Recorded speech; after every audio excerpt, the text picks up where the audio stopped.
ಓಂ ಸಾಯಿರಾಮ್. ಅಧ್ಯಾಯ 39. ಸಜ್ಜನರು ಪರಮಾತ್ಮನ ರೂಪವೇ. ಶ್ರೀ ಗುರುಭ್ಯೋ ನಮಃ. ಕೆಲವರಿಗೆ ಶ್ರೀ ಸಾಯಿಬಾಬಾ ಅವರಿಗೆ ಸಂಸ್ಕೃತ ಭಾಷೆಯ ಜ್ಞಾನವಿತ್ತೆ ಎಂಬ ಸಂದೇಹವಿತ್ತು. ನಾನಾ ಸಾಹೇಬ್ ಚಾಂದೋರ್ಕರರಿಗೆ ಭಗವದ್ಗೀತೆಯ ಒಂದು ಶ್ಲೋಕದ ಅರ್ಥವನ್ನು ವಿವರಿಸಿ ಬಾಬಾ ಎಲ್ಲರನ್ನೂ ಚಕಿತಗೊಳಿಸಿದರು.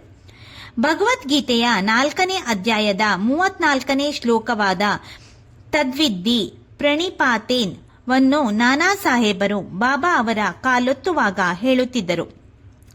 ಬಾಬಾ ಅದನ್ನು ಜೋರಾಗಿ ಹೇಳುವಂತೆ ಅಪ್ಪಣೆ ಮಾಡಿ ಅದರ ಅರ್ಥ ಗೊತ್ತಿದೆಯೇ ಎಂದರು. ನಾನಾ ಸಾಹೇಬರು ಹೌದೆಂದರು. ತಾತ್ಪರ್ಯವನ್ನು ಹೇಳಿದರು. ಆಗ ಶ್ರೀ ಸಾಯಿಯವರು ನನಗೆ ಅದರ ತಾತ್ಪರ್ಯ ಬೇಡ, ಪ್ರತಿ ಪದಾರ್ಥ ಹೇಳು ಎಂದು ನುಡಿದರು. ಪರಿಪ್ರಶ್ನೆ ಎಂದರೆ ವಿಚಾರ ಮಾಡುವಿಕೆ ಎಂದು ನಾನಾ ಹೇಳಿದಾಗ ಗುರುಗಳು ಪ್ರಶ್ನೆ ಎಂದರೇನು ಎಂದರು. ಪ್ರಶ್ನಿಸುವಿಕೆ ಎಂಬ ಉತ್ತರ ಬಂದಿತು. ಹಾಗಾದರೆ ಪರಿ ಎಂಬ ಪ್ರತ್ಯಯವನ್ನು ವ್ಯಾಸರು ವ್ಯರ್ಥವಾಗಿ ಬೆಳೆಸಿದ್ದಾರೆಯೇ ಎಂದು ಬಾಬಾ ಕೇಳಿದರು. ಶ್ರೀಕೃಷ್ಣನು ಜ್ಞಾನಿಗಳಿಗೆ ಏಕೆ ನಮಿಸಿ ಎಂದನು. ಅವನೇ ಪರಮಾತ್ಮನಲ್ಲವೇ? ಬಾಬಾ ಈ ಸಂದೇಹಗಳನ್ನು ಹೀಗೆ ಪರಿಹರಿಸಿದರು.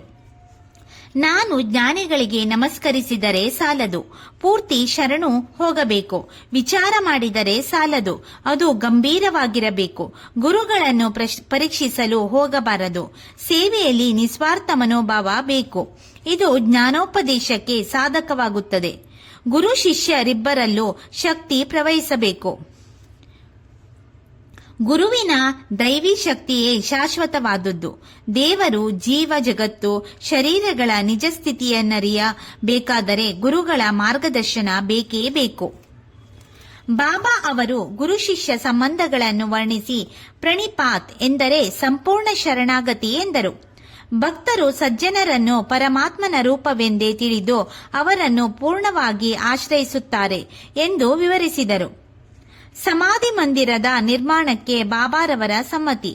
ನಾಗಪುರದ ಶ್ರೀಮಂತರಾದ ಬಾಪು ಸಾಹೇಬ್ ಬೂಟಿಯವರು ಶಿರಡಿಗೆ ಬಂದು ತಂಗಿದ್ದರು.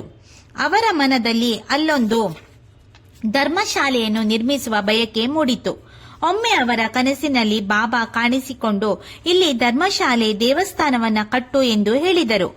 ಶ್ಯಾಮ್ ಅವರಿಗೆ ಇದೇ ಬಗೆಯ ಕನಸಾಯಿತು. ಇಬ್ಬರು ಕನಸು ಒಂದೇ ಆದ್ದರಿಂದ ಅವರು ಈ ಬಗ್ಗೆ ಪರಸ್ಪರ ಚರ್ಚಿಸಿದರು. ಕಾಕಾ ಸಾಹೇಬರು ಈ ಯೋಜನೆಗೆ ಒಪ್ಪಿದರು.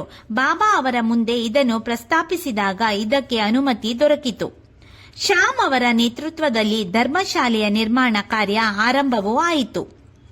ಮೇಲ್ಛಾವಣಿಯವರೆಗೆ ಕಟ್ಟಡ ಮುಗಿಯಿತು. ಆಗ ಬೂಟಿಯವರಿಗೆ ವಾಡಾದ ಮಧ್ಯಭಾಗದಲ್ಲಿ ಶ್ರೀಕೃಷ್ಣನ ಪ್ರತಿಮೆ ಸ್ಥಾಪಿಸಬೇಕೆನಿಸಿತು. ಬಾಬಾ ಅವರನ್ನು ಕೇಳಿದಾಗ ದೇವಾಲಯ ಪೂರ್ಣವಾಗಲಿ, ನಾನೇ ಅಲ್ಲಿಗೆ ಬಂದು ವಾಸಿಸೋಣ ಎಂದು ಅರ್ಥಗರ್ಭಿತವಾಗಿ ನುಡಿದರು. ಸಮಯಕ್ಕೆ ಸರಿಯಾಗಿ ಎಲ್ಲಾ ಕೆಲಸವೂ ಮುಗಿದವು.